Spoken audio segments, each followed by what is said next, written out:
So we're going to get things rolling right now with a very surprise guest, and I just want to read off just a couple of things here in the book because it's just as important as the man that's going to be joining us here on the stage now. He's a singer-songwriter from Enfield, Connecticut. He's going to be performing during the Saturday Crawl, I believe. The Vivio. Sorry. I'll get it. I swear I will. And he's currently in mid-production of his second album, as well as performing tonight at the Riverfront Fest, just over here on the Esplanade. So please give it up for Bob Pepek.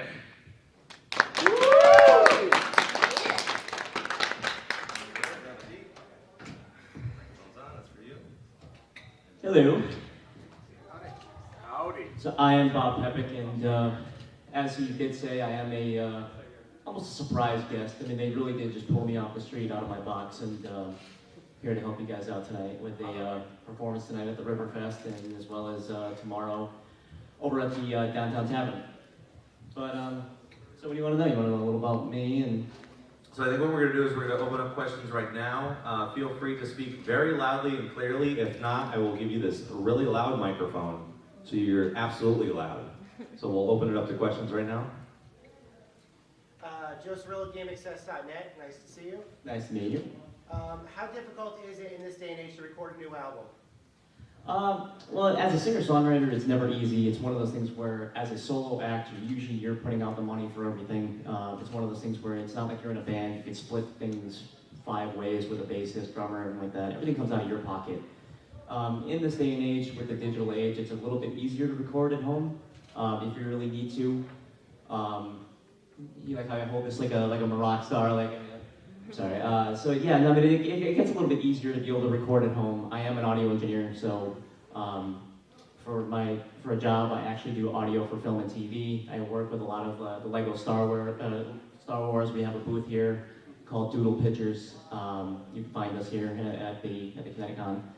But yeah, it's a little bit easier and it's a little bit harder. You know, like I said, it's as a solo guy, it's everything comes out of your pocket.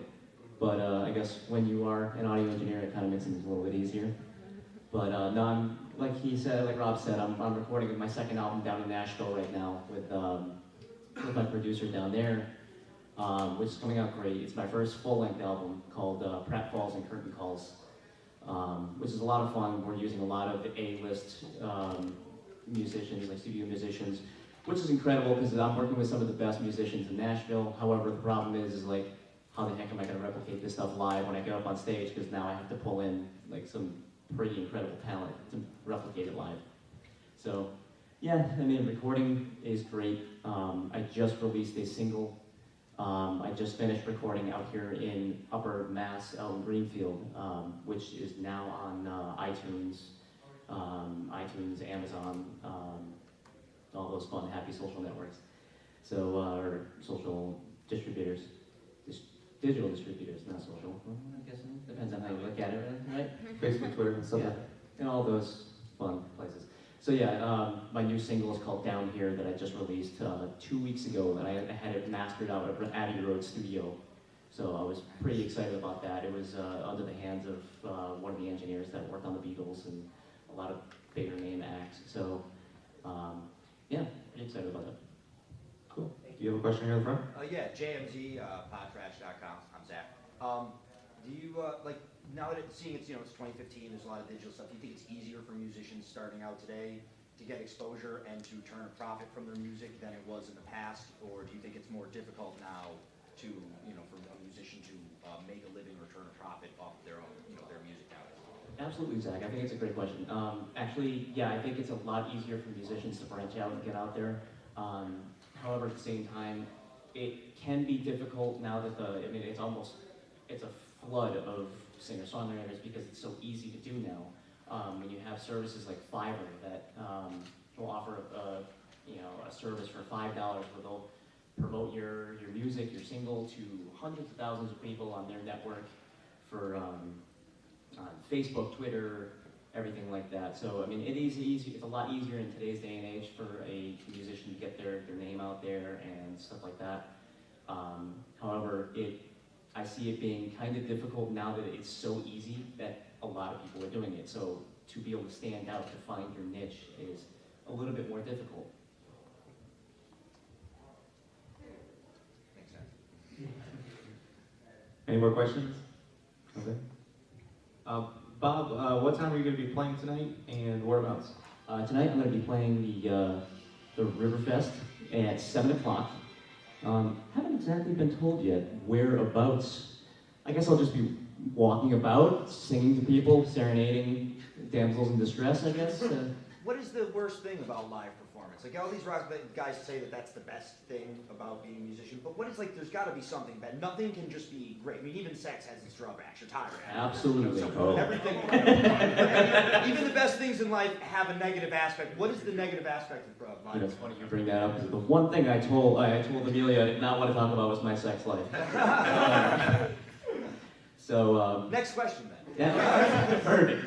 Now, I guess the most difficult thing is nothing will ever go exactly right. Nothing will ever be perfect on stage. I can go on for quite some time about, you know, follies that I've had on stage and everything like that, where I lose power, or, you know, something happens where just to screw me up. As my, you know, in production album is entitled Pratfalls and Curtain Calls. You know what I mean? It's the good and the bad. And I've had maybe more bad than good, but I've had instances where one of my pedals, it's a tuning pedal, you step on it and it cuts your signal to these sounds. So you can tune up a guitar and you're not tuning in through loudspeakers. And my bassist on stage tripped over my pedal. I had no idea, and now I'm getting no sound out of my guitar. So now it's a cappella. So yeah, I guess that is really more of the pratfalls, like the difficult things, the uncertainty that anything can go wrong. I've had fun days where I've just had way too much on my mind, and I've forgotten the lyrics to my own songs. Songs that I wrote when I was 18. I'm 34 now. Yes, I think. Yeah, 34. Sounds right. Yeah. We'll go with You that. look like you're my age, so yeah, I'm 33. Yeah. Go right over there. Yeah, Joe Cirillo again, Access.net. You brought up a really interesting point about when you were talking about the social distribution of music and stuff like that. There are new services, obviously Pandora. Apple just released their new system that's just out on the iPhone and stuff like that. What is your opinion about these new digital distribution services? I love Pandora Radio. I love Spotify. My music is on Pandora Radio and Spotify. My first album that I released back in 2009 called From the Let Go. I love the digital radio stations, everything like that. The Apple, the new DRMs that they have that encode so you can only run things on Apple, kind of gets under my skin a little bit. I will be honest about that. The personal experience I had with this that kind of was the nail in the coffin for me was my wife is currently studying for occupational therapy, and we had to order her a book it was a study guide, and it said purchase on iTunes. No problem. We have iPhones. We don't have iPads. We don't have Apple computers. We just have iPhones. And we paid $70 for an ebook that she could only read on her iPhone 4, not even one of the bigger ones. You know how difficult that is to read a book on an iPhone? You have to scroll really fine, and yeah, it's like a 300-page book. It doesn't really work so well. In case So- anyone doesn't know how small an iPhone 4 is, this is an iPhone 4. There you have it. So yeah, I mean the Spotify and Pandora Radio, I think it's a great way to get your name out. I love the fact when I'll have fans or friends or whoever get in contact with me, and they'll send me a screenshot of Pandora Radio, and it'll say like, it'll mention a big name act, Matt Nathanson, Howie Day, John Mayer, and it'll say, if you like John Mayer, you'll also like Bob Pepek. So to be associated with these kind of big name acts. I got a girl that's gonna love you. Well, I know- there you have it. I know a I don't think my girl- wife would appreciate it, but no, it's great. That was my next question. I was gonna ask you, does your wife bust your chops about the music, or is she supportive? She's very supportive. I give my wife so much credit. I moved out to Boston for 3 years to pursue music and my audio post-production that I do for film and TV with Dual Pictures. I've gotten to work on some great acts, and she's been completely supportive. And she's really busy studying for occupational therapy and everything like that. So, I mean, I support her, she supports me. And even when I have to do a show, you know, a couple hours away or wherever I'm going to be, you know, she'll be there to support. If she can't be there, she's there in spirit. So the only difficult thing is I have to wear this awesome rubber wedding band when I go up on stage that I purchased. Makes it a little bit easier. I've had a lot of fun where I'll play guitar and I'll slide up the neck and I just hear going up the fretboard with my titanium wedding band. So this doesn't work out so well. And then I end up scratching my $1,300 Martin and I get really upset. So there's nothing worse than being depressed at the show. Right here. Hi, Bob. Neil from WYLI AM FM Romantic. Nice to meet you. Same here. There's been a lot of talk about your music online. I'm just wondering where old school airwaves fit into your getting your music out. So. Well, when it comes down to old school, I grew up on oldies doo-wop. I attend doo-wop shows all the time with my father, and we're both members. Oh, I'm sorry. He's a member of the Willimantic Elks Lodge. I'm a member of the Elks Lodge out in Brighton, which will be transferring to the Willimantic Lodge. But I went to college at Eastern Connecticut State University once upon a time, so I'm a big patron of Willimantic, and I'm very familiar with the area. And the Willimantic Brewery. I'm sorry, that's my second home, but we probably shouldn't talk about my alcoholism, right? That's probably not a good thing. No, it's fun. No, it's totally up to you, though. Okay. Whatever goes in the press that counts. But as far as the old school airwaves, I think it's incredible. I think radio stations are holding everything together, it's always going to be there. You can't replace a disc jockey with a robot. The personality that you get out of it, Wolfman Jack, everything. I commend everybody that's in radio that's keeping music alive. But have they welcomed your music at all? I mean. Yeah, it's been around. My music has been across the states in some college radio stations and so forth. My music's in about a couple dozen indie films. There's a horror film that's on Netflix that my music's actually in. It's so inappropriate. It's during a party scene where people are like doing drugs and drinking and stuff like that. And then there's my music, so my music's associated with that. Fantastic. So the movie, if you ever get around to it, is called Infected. It's on Netflix. But indie films across the United States, out in Canada, there's no drugs in it, I'm sorry.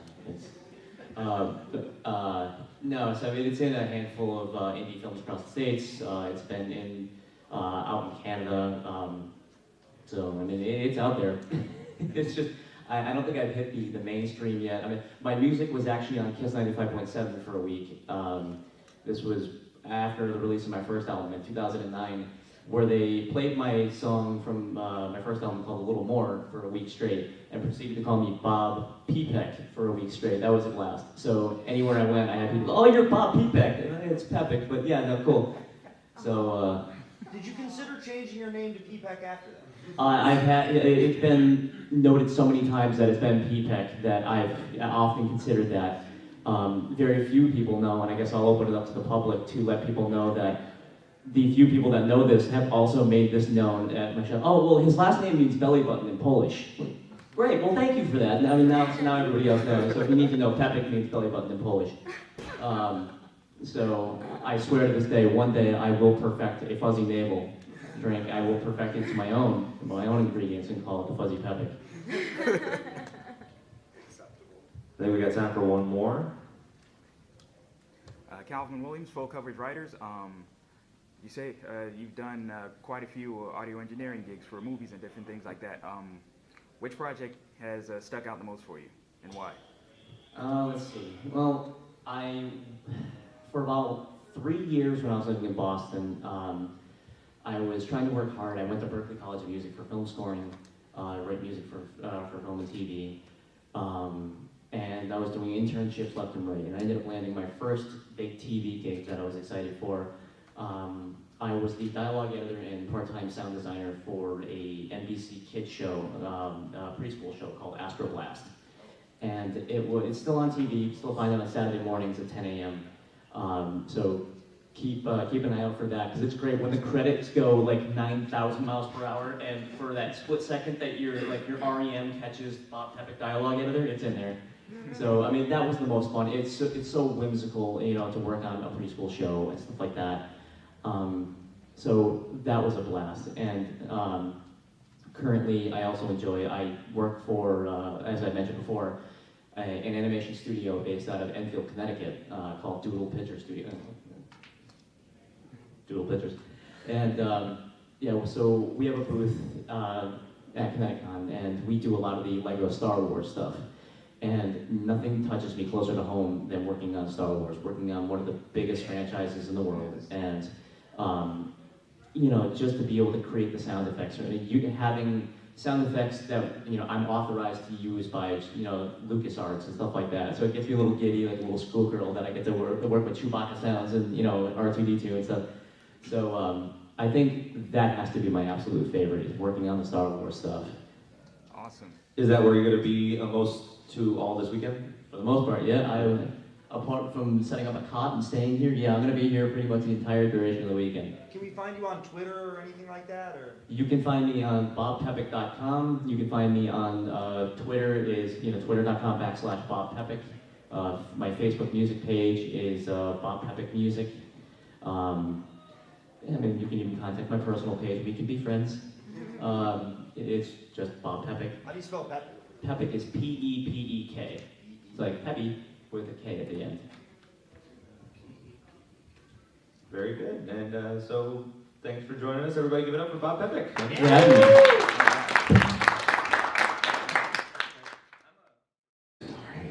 I'll get it. I swear I will.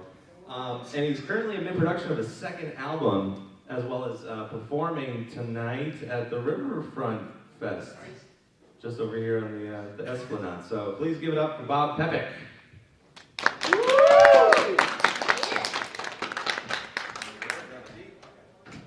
So we're going to get things rolling right now with a very surprise guest, and I just want to read off just a couple of things here in the book, because it's just as important as the man that's going to be joining us here on the stage now.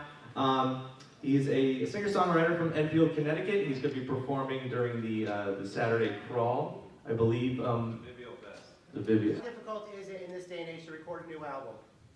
Well, as a singer-songwriter, it's never easy. It's one of those things where, as a solo act, usually you're putting out the money for everything. It's one of those things where it's not like you're in a band. You can split things 5 ways with a bassist, drummer, and like that. Everything comes out of your pocket. In this day and age, with the digital age, it's a little bit easier to record. But, so what do you want to know? You want to know a little about me? And So I think what we're going to do is we're going to open up questions right now. Feel free to speak very loudly and clearly. If not, I will give you this really loud microphone, so you're absolutely loud. So we'll open it up to questions right now. Joe Cirillo, GameAccess.net. Nice to see you. nice to meet you. That's for you. Hello. Howdy. So I am Bob Pepek, and as he did say, I am almost a surprise guest. I mean, they really did just pull me off the street out of my box, and here to help you guys out tonight with a performance tonight at the Riverfest, and as well as tomorrow over at the Downtown Tavern.